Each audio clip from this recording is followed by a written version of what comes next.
Não, mas esse negócio aí é legal mesmo, de viver, né? Da gente nunca tá no ponto... No último minuto, né? O filme nunca vai acabar na vida real. Isso aí é um barato, né, cara? E engraçado porque isso remonta um pouco que as pessoas sentem, né? Como deve ser, né? Você tá naquele 1 minuto antes de morrer, naquele minuto que você está morrendo. Tem um monte de gente que passou por essas experiências de quase morte, ou até de morte e voltou, então relatam isso. Mas é uma coisa meio pro ser humano paradoxal, né? Acho que para todas as espécies que tem algum nível de consciência. Mas é isso, a gente... nunca tá no último minuto antes de morrer, e tal como a gente não tá no último minuto antes de acabar a humanidade, simplesmente porque quando acabar a humanidade a gente vai morrer. Entende? It's one and only. É um fenômeno só. É assim que eu vejo essa situação. Eu acho que, enfim, no final das contas é o paradoxo da morte que vem à tona. Por sinal, por falar em morte, é uma coisa muito interessante que pouca gente sabe, que me impressionou muito quando eu soube já faz tempo, que a gente, depois que a gente morre, de certa forma a gente continua vivo. Agora alguém vai fazer um corte e vai falar, o cientista falando a coisa mais estúpida. Eu gosto de corte da internet por isso. Agora vamos cortar esse pedacinho e falar, o cientista mais burro... afirma que existe vida após a morte. Pode cortar aí, é o Brunão que faz o corte aqui, ó, o Brunão. Já coloca aí como na maldade, clickbait. Faz na maldade. Coloca como clickbait. Não faz isso não. Mas é o seguinte, a gente tem atividade de gene, é muito interessante isso. Depois da morte, você ainda tem atividade gênica, tem um monte de coisa. Curioso, né? É uma coisa que... Porque aí vai entrar naquela discussão que é o que é vida, o que é vida, né? Eu acho que essa é a verdade. Tem essa discussão bem filosófica, mas tem uma outra que é bem simples. Mas que raios que esse gene está fazendo? Qual que é o sentido? Do ponto de vista estritamente evolucionário, qual que é a função de um gene que vai estar ativado, vai ativar depois que você morreu? Tá? A propósito, assim, a gente tem ativação biológica mais de 24 horas depois da morte. Caramba! Sério, cara? Isso muda o conceito do que é morrer? Na minha visão, não muda, tá? Na minha visão, a gente morre quando existe morte cerebral e ela é não só cerebral, mas ela é sistêmica. Enfim, para mim, o conceito de morte estabelecido hoje em dia, ele é suficiente. Entendi. Me parece. Mas... conceito biológico mesmo. Porque eu não acho que ele é um conceito biológico. Entendi. A morte, ele é mais um conceito médico-social, né? No final das contas, quando eu vou dizer declarar que alguém morreu, eu vou declarar para alguém, né? É para a sociedade, é para a família, é para poder tirar dali o corpo e seguir com outro procedimento, entendeu? É para essas coisas. Mas, do ponto de vista justamente biológico, você ainda tem atividade de genes, você tem tecido funcionando, inclusive você tem atividade no cérebro. Agora as pessoas vão ficar chocadas. Muito engraçado, né? Que não tem nada a ver com consciência, não tem nada a ver com nada disso. Mas é medido isso aí? Sim, são dados, isso é tudo verdade. Engraçado que das 150 bilhões de coisas que eu já falei por essa, eu nunca falei. Mas é fato. Eu escrevi a primeira vez sobre isso na minha primeira coluna. Eu tive uma coluna antes do UOL, no outro jornal, e escrevi isso aí uma vez, sobre a mudança, se a gente ia, na verdade, entrar numa fase de revisão do conceito de morte. Não entrou, esqueci o assunto, mas isso aí já tem alguns anos, e o que a gente vê hoje em dia é que esse tipo de coisa, no fundo, acontece porque existe um descompasso na morte mesmo, entendeu? Você não morre tudo ao mesmo tempo. Esse é o negócio, entendeu? Então, você tem morte cerebral, você tem o coração deixa de bater, você tem um monte de coisa que acontece num passo e outras estão acontecendo em outro passo. Porque, no final das contas, o organismo, ele tem processos como se fosse um data center, que acontecem também com dinâmicas diferentes. Eu posso apagar... não é que eu desligo, apagou tudo. Não, porque a corrente passa pelo negócio. Claro que são milissegundos, mas tem não sei o que, aí tem um que tem uma ventoinha, a ventoinha gira um negocinho. Então o negócio é engraçado pensar dessa maneira, né? Que a morte, ela tem essa distribuição não binária. Abrupta, né? Acabou, né? Não é digital, a morte não é digital. Caramba. Engraçado, né? Nossa. Tá explodindo a cabeça da galera aí uma hora dessa. Eu acho esse conceito engraçado. Cara. Porque é um negócio muito... E como o pessoal mediu isso aí? Alguém foi esperto o suficiente para fazer uma análise na hora ali. Fez uma análise genética e viu. Isso aí é fácil de você ver, tá? Atividade de gene Não é uma coisa complexa de você ver. Foi estudar o tecido e ver. Não, mas eu penso assim, quem que será que imaginou isso? Cara, na boa, você conhece, você é cientista. Foi por acaso, certeza. Foi fazer qualquer outra coisa. Foi botar lá pro aluno de medicina fazer um negócio vai estudar mais cedo. Fala, caramba, o que tá acontecendo? Ô tio, olha o que eu tô vendo aqui, tio. Nossa. Foi exatamente senhora. um negócio desse.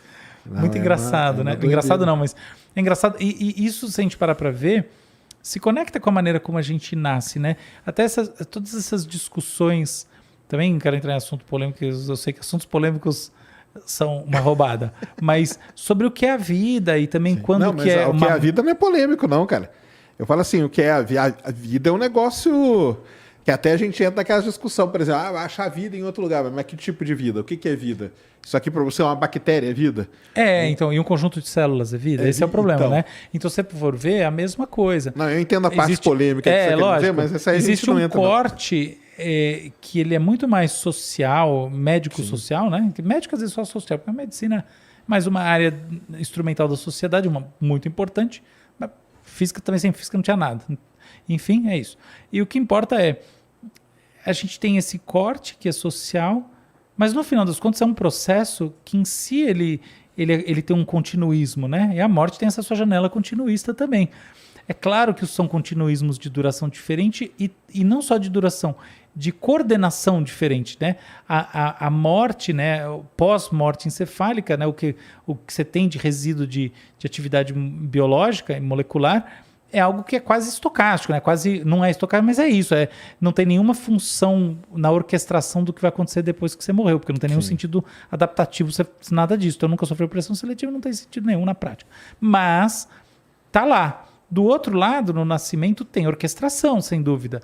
Mas a orquestração também começa num nível em que você não tem muito mais organização do que uma estrutura dessas de quando a pessoa está morrendo. Cara, uma das coisas assim, eu gosto de astronomia e tal, né? E o universo é um negócio assim, misterioso pra caramba, cheio de coisa. A gente descobre uma coisa nova quase cada dia, mas o cérebro é muito... São duas grandes metáforas, né, mais do que qualquer coisa, para a pequenez do nosso conhecimento, né? A gente sabe pouco, a gente acha que sabe muito sempre, mas daqui a 1000 anos, eu acredito que a humanidade vai estar aí daqui a 1000 anos, curiosidade para quem quiser saber, a gente vai saber pouco também. E tem essa discussão que é bem conhecida, né, sobre se isso é reflexo da nossa incapacidade intelectual como espécie para um problema desse tipo de complexidade, né? Tipo, tal como o chimpanzé não está habilitado para entender o funcionamento das abstrações, nós não estamos habilitados para entender o funcionamento do universo e do cérebro. Eu não sei bem se é por aí o papo, mas eu vou te dizer uma coisa. Eu acho que com nenhuma das ferramentas atuais de conhecimento a gente consegue entender, tá? Então isso eu acho mesmo. Entendi. Então eu vou dar um exemplo no caso do cérebro. Toda essa discussão sobre como a gente faz intervenção no cérebro passa, né, tipo, a neuroprotética, né, as Neuralink. Tem essa coisa toda aí, a gente já falou disso antes, mas tem muito assim, mais o pão queijo mesmo, por exemplo, a gente botar uma prótese dessas que, por exemplo, estão sendo agora desenvolvidas para, enfim, controle, não é bem uma prótese, né, mas enfim, para controle motor, que são coisas que estão sendo, né, feitas aí com mais sofisticação, cada vez mais sofisticação, botar esses marcapassos, essa coisa toda. Tudo isso, na verdade, eu vou falar uma coisa meio chocante, mas tudo isso não mexe diretamente com a mente. Pode parecer, mas não mexe. É ilusão. Mas aí então fala para nós, qual que é a diferença? A diferença é, eu tenho uma proxy para a mente. E essa proxy é o cérebro. Eu faço aquele negócio e a mente muda. Mas eu não sei exatamente quais são os elementos da mente dentro disso. E eu posso dizer assim, não, os elementos da mente são as conexões neurais. Isso não é bem verdade, porque, por exemplo, se eu faço uma acupuntura muito bem feita, uma coisa assim, um relaxamento, eu também sinto na mente. Então eu posso falar assim, não, são as conexões também periféricas do meu corpo como um todo. Bom, tá bom, daí eu já estou concordando. Então é tudo, a sua mente é tudo. Ah, tá bom, então a gente voltou para as discussões do século XVIII, entendeu? A mente é esse eu estendido. E que depois no século XX ganhou o seu formato sofisticado com a fenomenologia. Eu acho besteira, não é que eu acho besteira, mas eu acho isso aí também, esse papo todo meio, sabe, a mente, meio ultrapassado também. Eu acho que a verdade mesmo é que a gente está muito bom em mexer com proxies da mente e a gente está caminhando também para fazer uns autômatas que tem umas pseudomentes aí, que né, tipo uns algoritmos tipo GPT-3 que não são conscientes nem nada, mas eles fazem coisas que permitem estudar um pouco processos de aquisição de linguagem, processo disso, daquilo. Então é legal, mas a gente ainda não consegue, não entende, não sabe. Entendi. Não sabe mesmo, assim, simples assim. O que faz... A gente pode dizer, o que faz emergir a mente? Isso está fácil, está vivo. Ser humano está vivo. Agora... Daí para frente? Daí para frente, como a gente consegue operacionalizar a mente diretamente sobre ela, sem passar pela esfera da própria mente, do anteparo da consciência e das camadas inconscientes, subconscientes, aí a gente não está sabendo ainda. Entendi, é muito complicado. Mas nesse meio aí que você estava falando, você deu um spoiler aí muito foda. Que a humanidade vai estar aqui daqui 1000 anos, você falou? Ah, sim, eu acho. Mas isso eu acho por uma razão meramente estatística. Eu não acredito que... Spoiler, né? Já pensou que você soubesse isso? Aí, ó. Spoiler. Spoiler da minha opinião, né? Mas, ó, pensa uma coisa. É difícil, é improvável que num determinado momento da história qualquer, que a gente pegar aleatoriamente, a gente esteja no finzinho da linha, entendeu? Então, meramente por isso, meramente por uma questão... Tem um amigo meu que fala isso. Meu amigo fala assim, tal coisa vai acontecer daqui não sei quantos milhões de anos, né?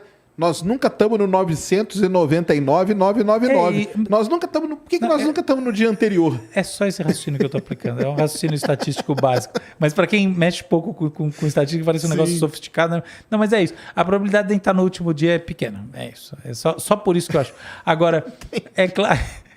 Isso não quer dizer que a vida não possa ficar uma merda, né? Tipo...